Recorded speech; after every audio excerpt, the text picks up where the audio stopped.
हिंद साथियों, आप सभी को आज 28 सितंबर को देश के आज़ादी के एक महानायक शहीद आजम भगत सिंह की जयंती की बधाई देते हुए आपको ये जो दृश्य दिखा रहा हूँ, ये किसी पुरातन काल का नज़ारा नहीं है। ये हमारे विकास पुरुष माननीय नरेंद्र मोदी जी के जो घोषणा है उसका एक छोटा सा उदाहरण है, जो कह रहे हैं कि हमारे देश में करोड़ों लोगों को हमने आवास योजना का लाभ दिया है। ये उसका नज़ारा दिखाई दे रहा है।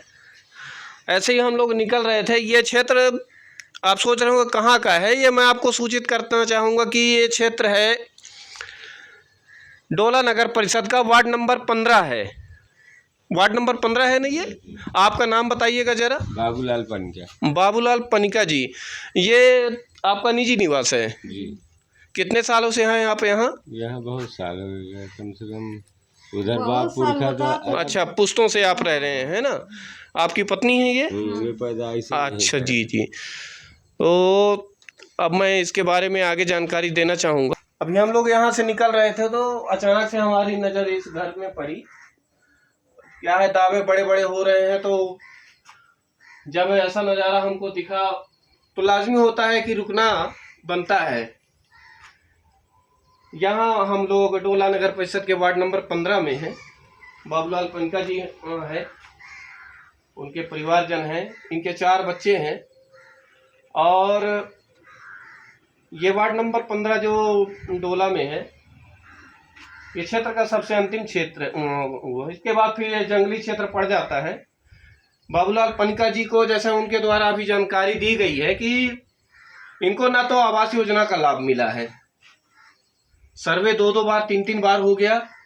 आसपास में मोहल्ले में वार्ड में बता रहे हैं केवल 2-3 लोगों को आवास योजना का लाभ मिला है। बाकी अभी कई घर ऐसे हैं जिनको आवास योजना का कोई न तो लाभ मिला है न कुछ। और दूसरी बात, जहां देश में 80 करोड़ लोगों को केंद्र सरकार मुफ्त राशन दे रही है, कह रही है कि हम 80 करोड़ लोगों को मुफ्त राशन दे रहे हैं, बीपीएल कार्ड धारियों को।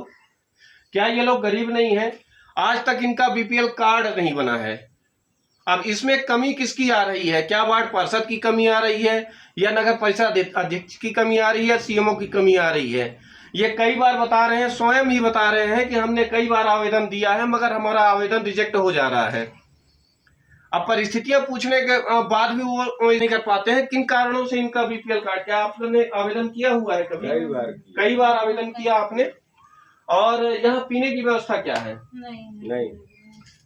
क्योंकि बता दूं, नल जल योजना एक बहुत ज्यादा जन लोकप्रिय योजना बन चुकी है। जल समृद्धि अभियान अभी चलाया गया। इस क्षेत्र के बिजली नगर पालिका, आपका कई नगर पालिकाओं को यहाँ पुरस्कृत भी किया गया। मगर ये डोला नगर परिषद बिजली से जस्ट सटा हुआ नगर परिषद है कि वहां के आवासी आज पानी की बूंद के लिए तरस रहे हैं। आज भी ये आजादी से पहले के काल में जैसे लोग सर में मटका लाद के और कई किलोमीटर से पानी लाया करते थे, आज भी वो इस परिस्थिति में। कितने दूर से आप पानी लाती हैं? लीटर से लाते हैं। बहुत दूर से।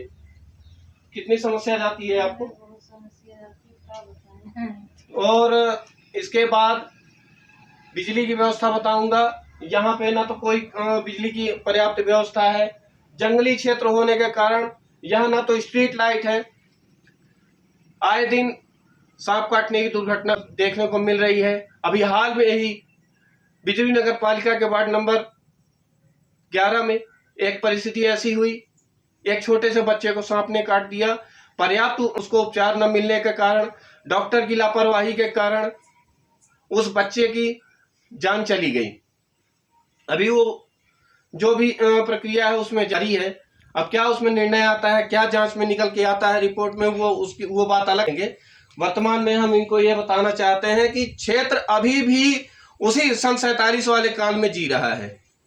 देश के प्रधानमंत्री कितना भी बड़ा ढोल पीटे, देश के मुख्यमंत्री जो मोहन यादव जी हैं कितनों भी बड़ी बड़ी घोषणाएं कर दें कि हमने देश की जनता के लिए ऐसा कर दिया, ऐसा लगता है कि भारत सन 2005 में जी रहा हो। मगर परिस्थितियां वर्तमान में ये हैं, ग्राउंड में कोई सरकार नहीं देखती है, ना तो नगर परिषद देखता है, ना तो सीएमओ सर्वे करते हैं, केवल कागजी खाना पूर्ति करके अपना चले जाते हैं। अगर किसी का काम हो रहा है तो वह भी भ्रष्टाचार के कारण हो रहा है। ये गरीब किसके पास जाए, ये किससे मार लगाए? इन्होंने आवेदन किया, कई बार आवेदन किया कि हमको बीपीएल कार्ड दे दीजिए, हमको कम से कम मुफ्त राशन तो मिले। हम मजदूरी करके अपना जीवन यापन करते हैं। 4-4 बच्चे हमारे यहाँ से 8 किलोमीटर दूर बच्चे पढ़ने के लिए जाते हैं, जहां शिक्षा ग्रहण करने के लिए बड़े बड़े लोग, नेता, विधायक, सांसद अपने बच्चों को विदेशों में भेज रहे हैं। आज यहाँ के बच्चे 8-8, 10-10 किलोमीटर पढ़ने के लिए पैदल जाते हैं, साइकिल से जाते हैं। ये परिस्थितियां हैं।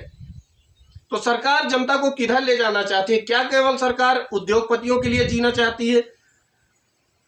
तो सरकार केवल उद्योगपतियों से ही वोट ले, ऐसे जनता के पास क्यों आते हैं? जब चुनाव का समय आएगा तो हर नेता इनके आगे पैर पकड़ेगा कि हम आपका काम कर देंगे, मगर उसके बाद की स्थितियां ये हैं। दिखाइए आप जरा, आइए इधर आइए, तो आइए, ये हाल है। ये गरीबों का घर देखिए, पर्याप्त रूप से यहाँ ऐसी परिस्थितियों में सांप न रहे तो कौन रहे? ये गरीब कल्याण योजनाएं हैं। इनको क्यों आवास योजना का लाभ नहीं मिल रहा है? अब इसमें किसकी चूक आ रही है? मेरा प्रश्न केवल नगर परिषद से है। अभी तो हमें एक हितग्राही मिले हैं जिनको किसी भी योजना का, जो भी शासकीय योजना है, उनका लाभ नहीं मिल रहा है। ना तो नल जल योजना है, ना तो आवास योजना है, ना बीपीएल कार्ड का लाभ है, कोई भी अन्य योजनाएं हैं, स्वावलंबन योजना है।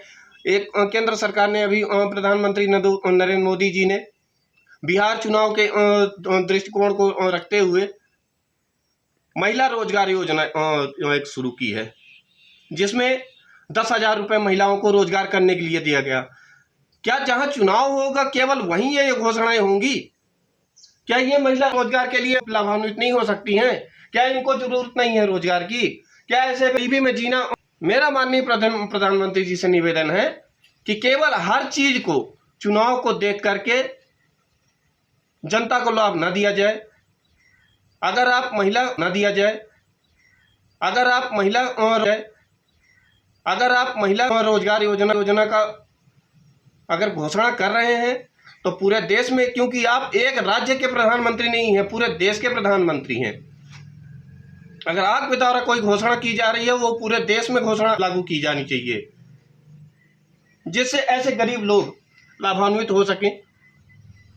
कम से कम हाई क्लास नहीं, एक सामान्य तौर पर जीवन यापन तो कर सकें।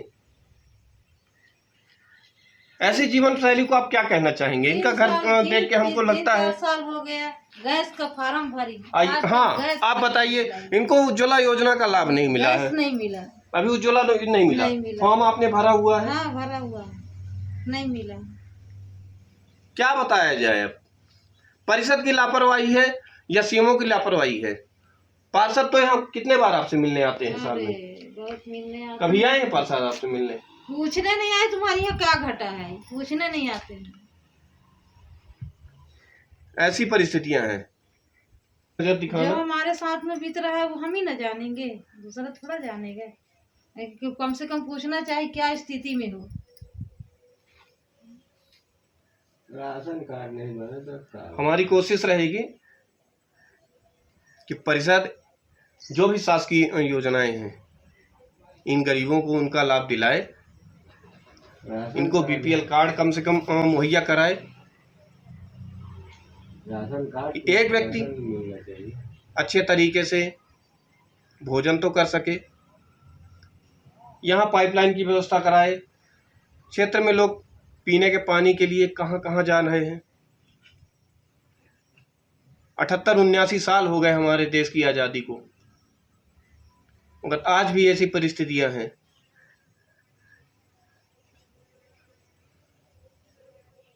चलिए महोदय, आगे और कुछ कहना है आपको?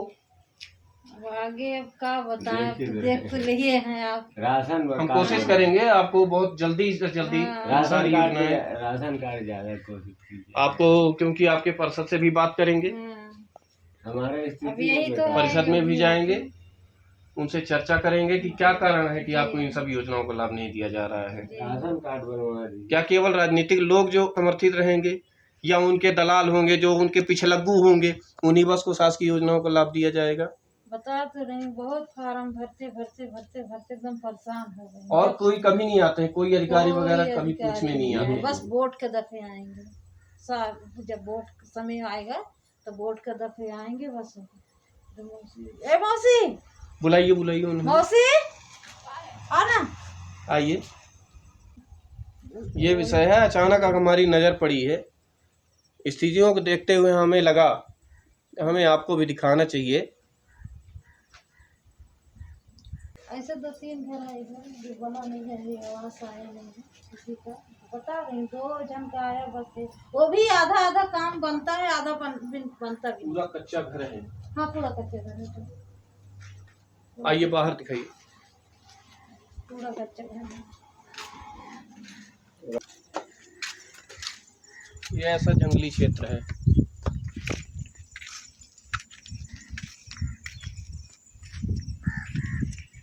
अगर कोई बीमार हो जाते हैं तो कैसे आप लोग दवाई करवाते हैं? अरे अपने से करवाते हैं, कैसे करवाएंगे बाबू? प्राइवेट में जाना पड़ता है। हाँ प्राइवेट। यहाँ डिस्पेंसरी में नहीं मिलता है लाभ आपको? नहीं, कभी गई हैं? नहीं गई, नहीं जाती हैं? नहीं। जब मिलता ही नहीं है गोली दवाई तो क्या मतलब? अपना प्राइवेट डॉक्टर में। दवाई लिखते हैं? हाँ दवाई लिख के भेज देंगे, जाओ ले लेना। कॉलोनी प्रबंधन से भी निवेदन रहेगा कि अगर क्षेत्र में आपने उद्योग लगाया है, यहाँ के लोगों के संपत्ति पर कॉलोनी प्रबंधन और सरकार अगर राजस्व अर्जित कर रही है, तो उस क्षेत्र के निवासियों को कम से कम स्वास्थ्य लाभ देने के लिए जो कॉलोनी के अस्पताल हैं उनको बाध्य किया जाए कि कम से कम जो भी प्राथमिक उपचार है, बुखार हो गई, सर्दी जुकाम हो गए, अगर ऐसी परिस्थितियों में कोई व्यक्ति जा रहा है अस्पताल में तो उनको दवाएं उपलब्ध हों। अगर गरीब लोग भी प्राइवेट अस्पतालों के चंगुल में फंस जाएंगे तो उनका जीना कैसे होगा? चलिए आगे की परिस्थितियां आपको बताई जाएगी, क्योंकि स्थितियों को जितना ही देखा जाएगा उतनी गंभीरता दिखती जाएगी और सरकार की नाकामियां, कमजोरियां हर चरण में केवल यही दिखा रही है कि जनता के पास अगर सरकार कोई आ रही है, कोई नेता अगर आता है तो केवल चुनाव में वोट के समय अगर वोट लेना है तो यही जनता भगवान बन जाती है और वोट मिलने के बाद ये जनता परेशान होने लगती है कि हमने कौन सी गलती कर दी थी अपने प्रतिनिधि को वोट करने में, जो आज हमें उसी हाल में हमारे प्रतिनिधि ने छोड़ दिया है। चलिए धन्यवाद, जय हिंद, आपका दिन शुभ हो। और मैं चाहूँगा कि इस वीडियो को ज़्यादा से ज़्यादा शेयर करें और इन गरीबों को न्याय दिलाने के लिए जो भी शासकीय योजनाएं हैं उनका लाभ दिलाने के लिए इस वीडियो को जितना ही साझा करेंगे तो शायद इनके हक में वो आवाज़ बनेगी। धन्यवाद, अब फिर मिलते हैं।